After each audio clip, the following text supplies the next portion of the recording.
Bismillahirrahmanirrahim. Assalamualaikum warahmatullahi wabarakatuh. Ya, hari ini kita akan mendiskusikan tentang satu pertanyaan mendasar. Satu question.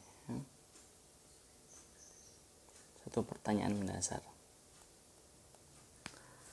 Apa itu? Apakah harga properti terus naik? Oke. Banyak sumber, banyak berita, banyak tulisan yang menyatakan bahwa harga properti terus naik dan kenaikannya antara 5-20%.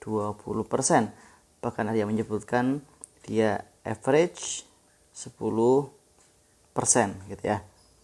Nah, apakah ini betul? Gini teman-teman, kalau kita bicara harga, kalau kita bicara sebuah price, maka kita akan selalu bicara tentang quantity, supply and demand ya. Kita bicara tentang supply versus demand ya. Seperti yang kita pelajari di mata kuliah dulu bahwa ketika supply-nya naik, demand-nya turun. Ketika demand-nya naik, demand-nya turun, supply-nya naik. Itulah kurang lebih ya antara supply dan demand. Sehingga terjadi titik yang disebut dengan titik equilibrium. Nah, untuk properti, apa sih supply-nya? Ya, supply-nya tentu adalah tanah. Dengan demand ya tentu adalah pembeli.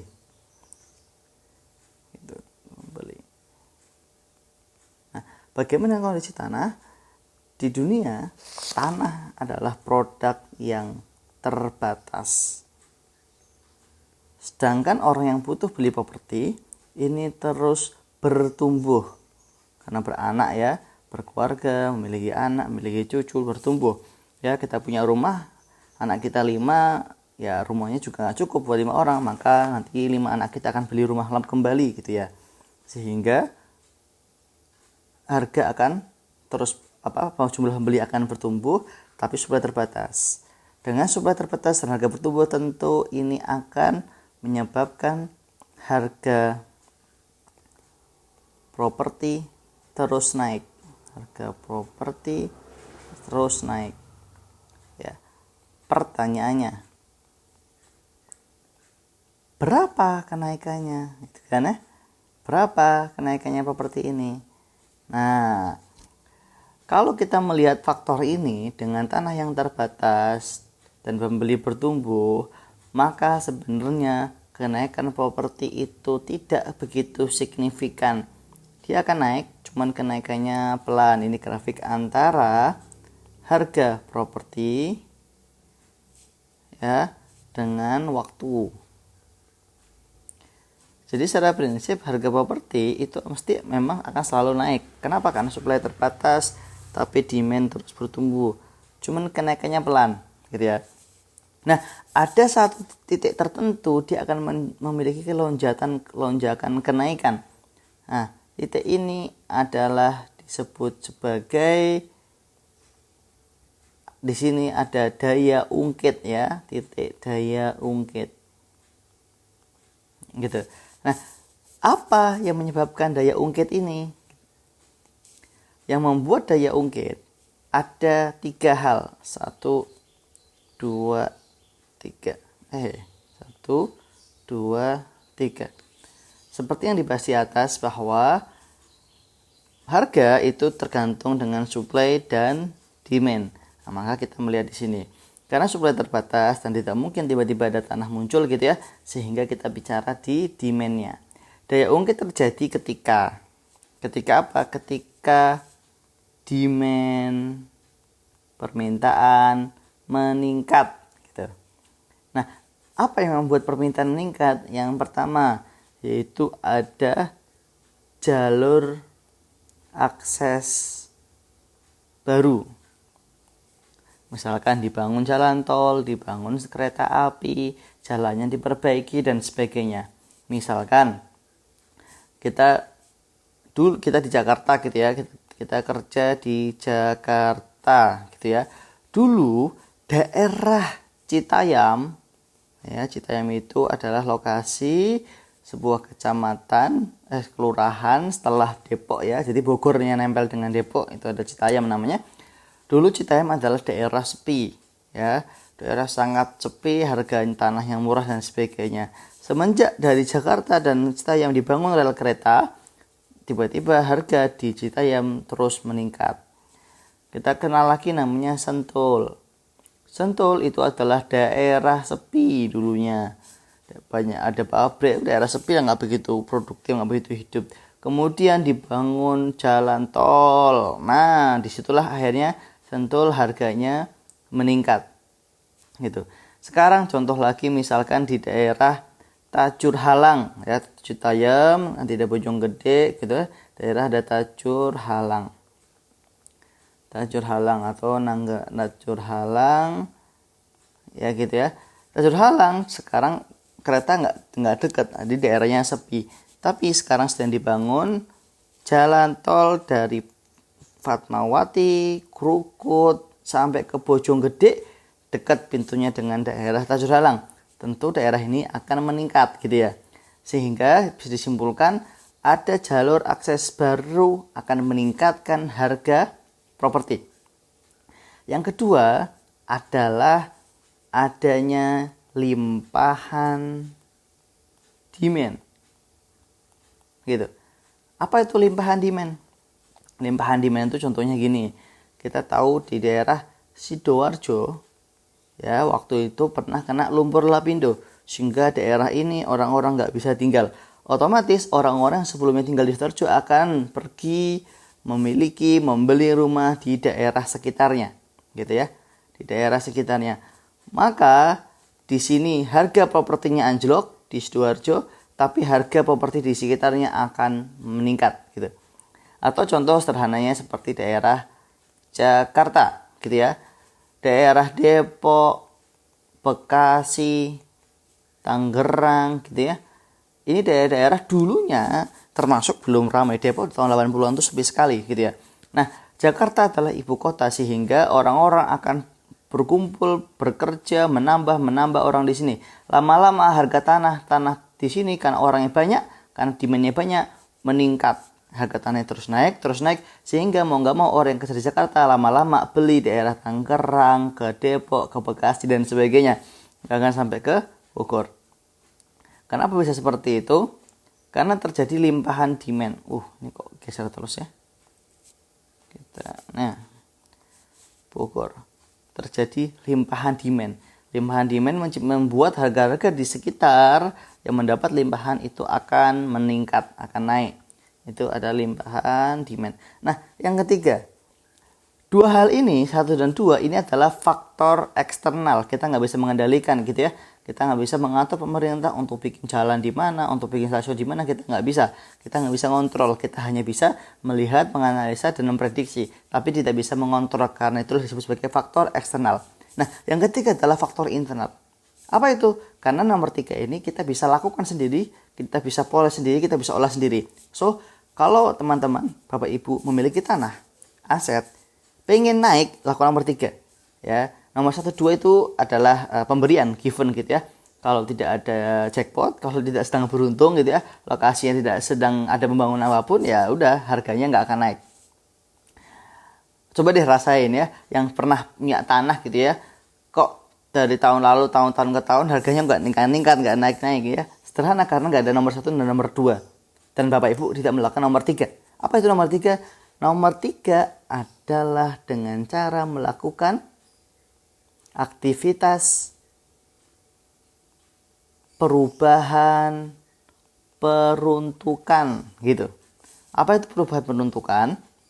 Misalkan Bapak Ibu punya tanah yang ini adalah sawah gitu ya. Ini gambar sawah gini ya waktu SD dulu gitu. Ini ada sawah gitu ya. Punya tanah bentuknya sawah.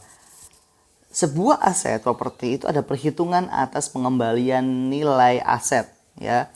Maksudnya apa? Kalau ini tanah kita jadikan sawah, maka produknya adalah beras yang akan dijual gitu. Nah, berapa tingkat return on investment ya atau return on asset atas produk atau aset kita?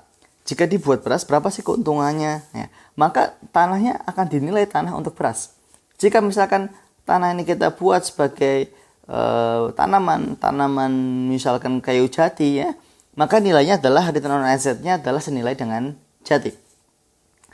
Nah, kalau tanah ini untuk perkebunan, maka ketika ada orang punya uang ya, mau beli, dia akan menilainya dia akan menilainya senilai dengan nilai perkebunannya ya, nilai aset perkebunannya itu sendiri. Nah, beda jika tanah ini kita rubah peruntukannya gitu ya. Ini tanahnya sama, kita rubah peruntukannya menjadi kafling perumahan. Maka yang membeli siapa? Adalah orang yang butuh rumah gitu. Nah, maka nilainya berbeda antara orang yang butuh kebun dengan orang yang butuh rumah, nilai asetnya berbeda. Ya, sederhananya gini, ketika tanah kita tanah kosong, yang beli hanya orang-orang tertentu yang butuh kebun misalkan, atau yang butuh tanah kosong. Sedangkan kalau kita sudah menjadi kafling, yang demand-nya nambah, yaitu demand orang yang mau beli rumah gitu. Nah, perubahan peruntukan seperti ini menciptakan adanya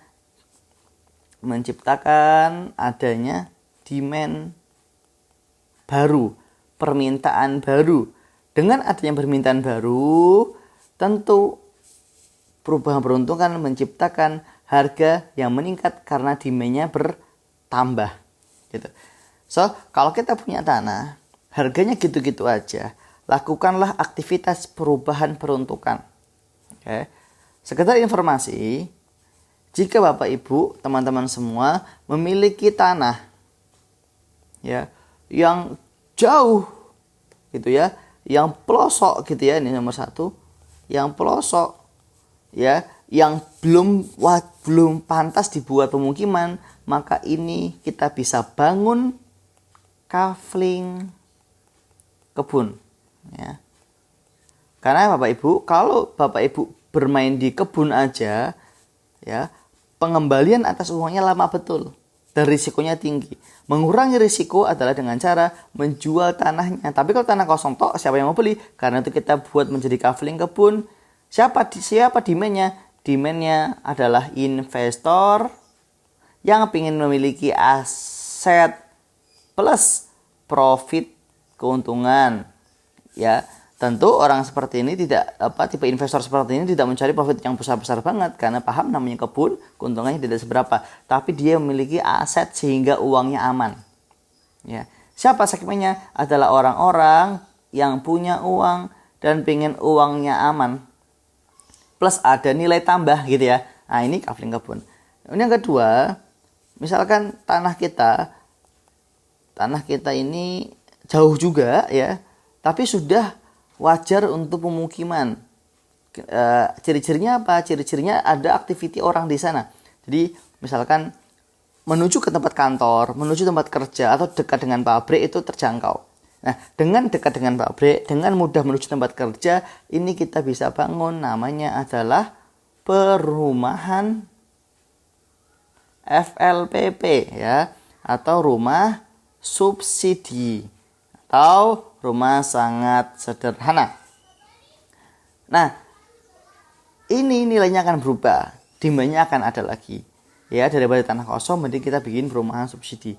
Yang ketiga, ketika Bapak Ibu memiliki tanah ya yang sudah di daerah aksesnya itu bagus, dekat dengan kota gitu ya. Nah, ini kita bisa bikin rumah sederhana ya. Kita bisa bikin perumahan sederhana. Ya, perumahan biasalah gitu ya. Kemudian jika memiliki tanah daerah pusat kota ya, tanahnya daerah pusat kota. Ini banyak ya. Kalau misalkan cek dulu ya. Misalkan tanahnya KB-nya, koefisien bangunan, ya, koefisien bangunan, tinggi bangunannya itu bisa sampai sekian lantai, maka ini bisa bangun apartemen. Apartemen. Jika misalkan tingkat sewanya tinggi, area padat, tempat area kerja dan sebagainya, dan KB-nya rendah, gitu ya, KB-nya rendah, maka kita bisa bikin apa? Kita bisa bikin apart kos. Gitu. Atau kalau misalkan ini untuk hunian dan memang untuk bisa kita bikin rumah mewah. Kalau segmennya bisa atas, kita bisa bikin perumahan mewah. Biasanya yang tanahnya itu udah lebih dari 200 meter gitu ya. Kita bikin perumahan mewah. Atau kalau segmennya nggak begitu tinggi, kita bikin namanya apart house. Nah, kalau yang rumah mewah itu lebih dari 200 meter, biasanya gede-gede gitu ya. Kemudian kalau apart house bangunannya tanahnya luas tanah cuma sekitar 40 meter, tapi dibikin 4 lantai misalkan. Gitu. Nah, dengan skema ini harganya bisa lebih murah, tapi nilai tanahnya termasuk menjadi mahal. Oke. Kurang lebih seperti itu, bahwa setiap nilai tanah, setiap nilai aset itu ada peruntukannya. Ya, kita ulangi lagi sedikit, bahwa properti harga akan terus naik, defaultnya properti memang akan naik, tapi kenaikannya tidak signifikan. Jika ingin naik signifikan, maka carilah properti yang ada jalur akses baru, atau ada limpahan demand, atau jika tidak ada faktor keduanya, yaitu faktor eksternal, maka lakukanlah perubahan peruntukan mandiri dengan cara melihat segmen market yang paling cocoknya siapa. Ya, sekian materi dari saya. Jika Bapak Ibu, teman-teman semua memiliki tanah aset yang tidak produktif, ingin konsultasi gratis, atau malah mungkin bisa kita kinerja, kita kelola bersama Harmony Land, silakan hubungin konsultan Harmony Land. Terima kasih. Assalamualaikum warahmatullahi wabarakatuh.